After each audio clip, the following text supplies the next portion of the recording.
Chez ces locataires du quartier Saint-Pierre, l'humidité a commencé à envahir sérieusement l'habitation. Avec les fortes pluies de l'automne, l'eau a transpercé les murs et commence même à goutter. Mais tout cela n'est rien à côté des parties communes de cette grande maison. Équipée d'un humidimètre, Jean-Baptiste inspecte le taux d'humidité dans la bâtisse et les chiffres font froid dans le dos. Mais l'insalubrité, ce n'est pas qu'une question d'humidité. Le logement insalubre, c'est un logement qui présente un risque pour la santé des personnes. En général, on retrouve beaucoup d'humidité, les problèmes électriques, le risque d'intoxication au monoxyde de carbone, une mauvaise isolation phonique, une mauvaise isolation thermique, les problèmes d'évacuation à l'égout. Donc en fait, c'est un ensemble de critères qui va déclarer un logement insalubre.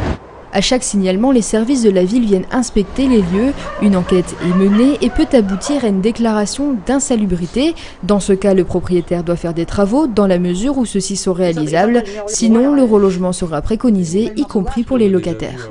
Normalement, c'est le propriétaire qui doit reloger les locataires.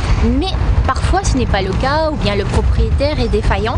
Dans ce cas, la mairie, mais il faut savoir que nous n'avons pas l'obligation, on essaie de travailler avec les partenaires sociaux, normalement avec l'EPE HLM, la SA 6259, afin de trouver un logement à ces locataires qui sortent d'un logement insalubre.